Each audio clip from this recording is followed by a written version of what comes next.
दे धडक बेधडक आपल्या परिसरातील ताज्या घडामोडी, घटना, समस्या, विविध क्षेत्रातील सर्वदूर बातम्या पाहण्यासाठी लोकशक्ती लाईव्ह न्यूज चॅनलला सबस्क्राईब करा आणि नोटिफिकेशन मिळवण्यासाठी बेल आयकॉनला प्रेस करा. महाराष्ट्राची कुलदैवत कार्ला आई एकविरा देवी देवस्थान ट्रस्टमध्ये गंभीर गैरव्यवहार सुरू असल्याचा आरोप येथील पुजारी गणेश देशमुख यांनी पत्रकार परिषदेत केला आहे. देवस्थान ट्रस्टचे अध्यक्ष दीपक हुलावळे यांच्यावर कोट्यावधी रुपयांची अफरातफर, देवस्थानच्या इनोव्हा व फॉर्च्युनर गाड्या खासगी व राजकीय वापरासाठी वापरणे तसेच देवीला दान स्वरूपात मिळालेल्या सोन्या चांदीच्या वस्तूंवर डल्ला मारल्याचे आरोप करण्यात आले आहेत.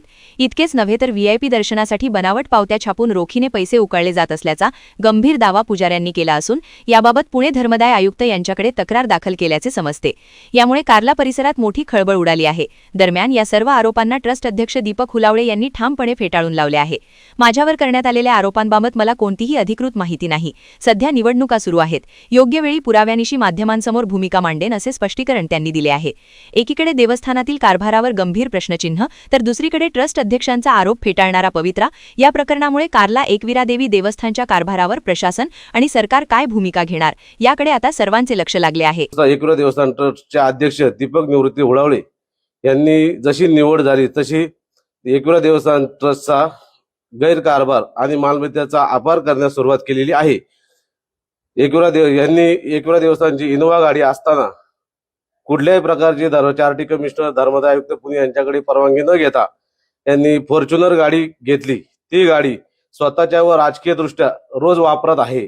त्यांच्या ऑफिसमध्ये ट्रस्टची जुनी इनोव्हा गाडी आणि फॉर्च्युनर गाडी ही उभी असते. लाईव्ह मध्ये तुम्ही पाहू शकता. त्याचे पुरावे तुम्हाला मीडियावरती लवकरच भेटतील. दुसरी फॉर्च्युनर गाडीचा नंबर आहे MH14LV0074. ही फॉर्च्युनर गाडी त्यांच्या राजकारणाच्या दृष्टीने त्यांच्या फेसबुकवरती सगळ्या स्टोरी आहेत. त्याच्यामध्ये ते राजकारणाला वापर करतात, इतर कुठल्याही ट्रस्टी किंवा सदस्यांना वापरायला देत नाहीत. मुद्दा क्रमांक दुसरा, एकविरा देवस्थानचे ट्रस्टचे ड्रायव्हर वगैरे हे सुद्धा त्यांच्याकडेच 24 तास पडून आहेत. ते देवस्थानचे कुठल्याही प्रकारचं काम करत नाही. नंतर चॅरिटी कमिशनर त्यांनी 3/10/2024 पासून व्हीआयपी पास साठी कुठलीही मागणी केलेली नाही किंवा अधिकृत पत्र पण दिलेले नाही. त्यांनी व्हीआयपी पास चालू केले ते कॅश प्रमाणात. त्याच्यासाठी खोट्या बनावट पावत्या ह्या वापरल्या जात आहेत. अभिषेकच्या पावत्या, व्हीआयपी पास या असल्या प्रकारच्या बनावट पावत्या भाविकांकडून 3 लोकांसाठी 4 लोकांसाठी आणि ते कॅश मध्ये अपार करतात. त्याचा वारेमाप खर्च करतात. त्याच्यानंतर ठराविक 1-2-3 ट्रस्ट असे आहेत की ते वाटून पण घेतात. त्याच्यामध्ये अध्यक्ष पण आहेत. 1.5 वर्ष अध्यक्षांकडे हिशोब होता, आता सचिवांकडे हिशोब आहे. हिशोबामध्ये कुठल्याही प्रकारचा हिशोब त्यांच्या बॉडीत पण होत नाही आणि आम्हाला पण कधी गुरव पुजाऱ्यांना दाखवलेला नाही. त्याच्यानंतर देवस्थानचे पुरेसे जुने कर्मचारी असताना वेगळे बाउन्सर नेमले, त्यांना दुप्पट पगार दिला. जुन्या कर्मचाऱ्यांच्या याच्यात जुन्या कर्मचाऱ्यांना चेकने पगार देतात. एकविरा मंदिरात पूर्ण कॅशलेस वरती व्यवहार चालू आहे. घटनेवरती अजिबात काम केलं जात नाही.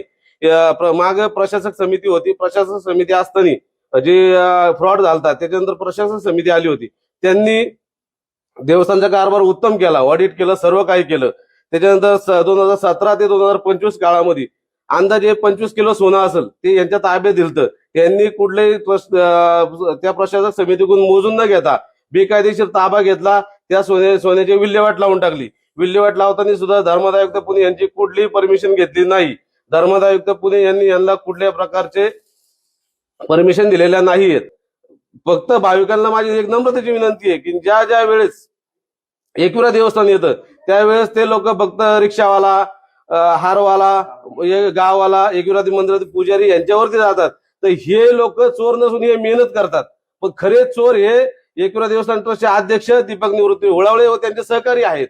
तर त्यांच्यावरती तुम्ही रोष होता का?